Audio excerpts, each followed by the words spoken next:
you've been around my channel for any length of time, you know that I have all kinds of unpopular opinions. It's a Talk About It Tuesday, and today we're going to talk about the difference between being a gearhead wrench and a craftsman. Stick around. I'm Mike. You are watching My Car's Shop. I don't know if any of you guys are like we are, but Becky and I love watching the repair shop on YouTube. It's 9 seasons of artisans and craftsmen repairing all kind of stuff like clocks and furniture and toys and stuffed animals and all kind of stuff, old electronics and guitars and just you name it. They fix everything. It is a group of highly skilled craftsmen. If you look at the value of most of the products that they repair, they're not worth the amount of time and effort that are put into it. However, when you look at the value of what they're fixing from the perspective of what it means to the people, then it's priceless. But there's also a third thing in that nobody talks about. Well, I can't say nobody because I'm talking about it. It's the craftsmanship itself. It's the skill.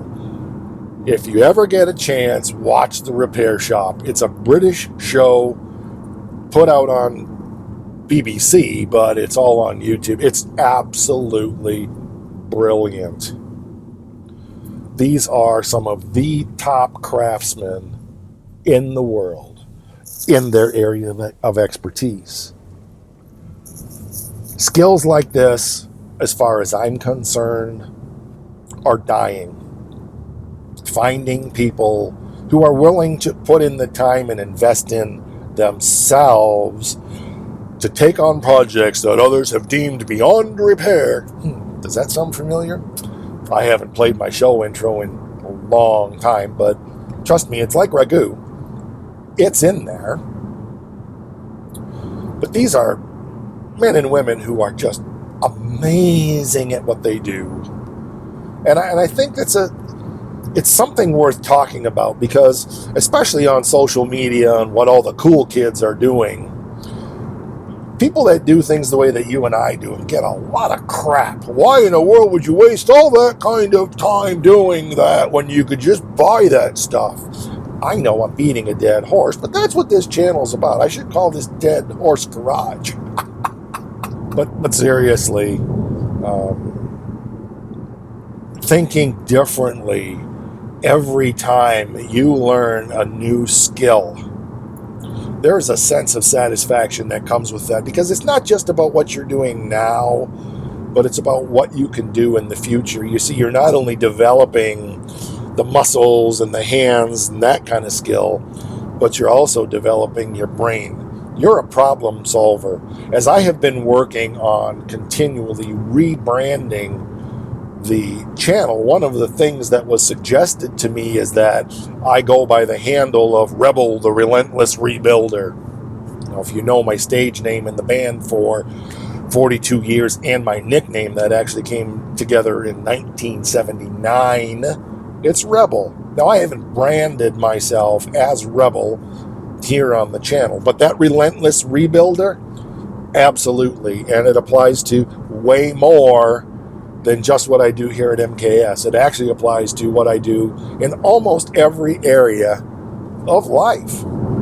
Let me qualify this by saying I know that I am not the most highly skilled metal worker out there, but I do know I'm better than the average bear. You don't even consider putting me in the league of somebody like Matt over at Iron Trap Garage, or Fitzy from Fitzy Fabrication, or so many others. But I can do a pretty respectable job, and a lot of what I do here on the channel is in the context of the project. I'm not going to spend time carriage building something when the car is not worth it. Now, does it mean I can't do that work? No, we've talked about that before. However, everything I take on, there's a context to, and everything I take on is still pushing myself to do better work. And I think that's important. There's a trade-off. There's a balance. There's a fine line in there somewhere. When I look at something often the first thing I ask myself is, wow, could I make that? I don't go to the catalog anymore to see what I can buy to repair it. If you do that, that's fine. That's just not what this channel is all about. I think a lot of people here on the channel are the same way, and for other reasons like convenience and time and so forth, you may choose to buy your stuff, but you're still interested in understanding the skills that it takes to do Bondo-less dent removal if possible, or how to hand fabricate a floor pan, or as a lot of you came to the channel early on when I was hand fabricating unibody frame rails out of sheet metal. Why do I talk about that all the time? Because those episodes are here and I can only show them once. It's not like I can just keep reposting the same crap over and over again. But if I don't mention them, you don't know they're here, so you don't know to go look for them to see how you, yes, you, can make your own unibody frame rails out of 18 gauge steel, or 16 gauge, or 20 gauge I wouldn't recommend. But anyway, point is, you can do it. You can. I've been revisiting the mullet. I've been revisiting the 39 pickup project in my mind and starting to wonder if it would make some sense to hand build the chassis for that rather than doing the S10. If I look at the ethos of my channel, building the frames from scratch makes sense on a number of levels. I can build exactly what I want. Number two, I have most of what it would take to build that truck from scratch like that. But what would be the most fun? What would be the most challenging? What would be the most interesting? I haven't figured that out yet. And I have to look at the practical side of what can I afford? What takes more craftsmanship? 50-50, honestly. I think building a frame from scratch, which I've done before, involves a different set of skills than fabricating what you need to, because I'm not buying a body kit, fabricating what you need to adapt that 39 Dodge to that S10 chassis. So 6.5, I don't know. I will know when I know, and you'll be the second to know, only because I'll be the first. And of course, it is my goddess's truck, so nothing will happen without her stamp of approval. Craftsmanship to me is everything. A year or two ago, I had picked up a vintage instrument case with all kinds of precision drawing instruments, and the case was falling apart. And as a fun project, as kind of a side little thing, I took the time to rebuild that case because I was giving that to my buddy Chris. It was a lot of hours of work, but I enjoyed the challenge of it. I enjoyed trying to salvage it. I enjoyed the craftsmanship, and I enjoyed the fact that he really appreciated the craftsmanship that it took to put that together, because he's like me. He's a builder. He's not a buyer.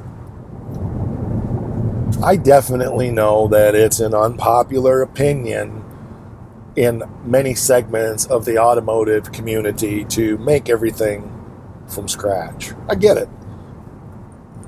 I think a lot more people are interested in that, especially with economics the way that they are.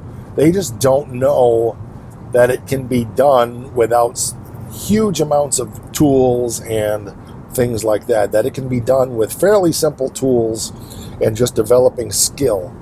And I'm excited because you guys, you send me pictures of stuff that you're making, whether you're taking rusty parts that you bought and cutting them up and putting them together to make a replacement part for your car, or making something from scratch.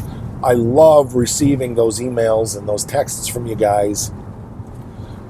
You're proud of what you're doing, and you know what? I'm proud of what you're doing, because you're definitely doing something that most people don't.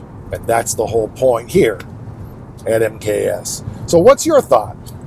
Drop it down there in the comments. I'd love to hear what you have to say about it.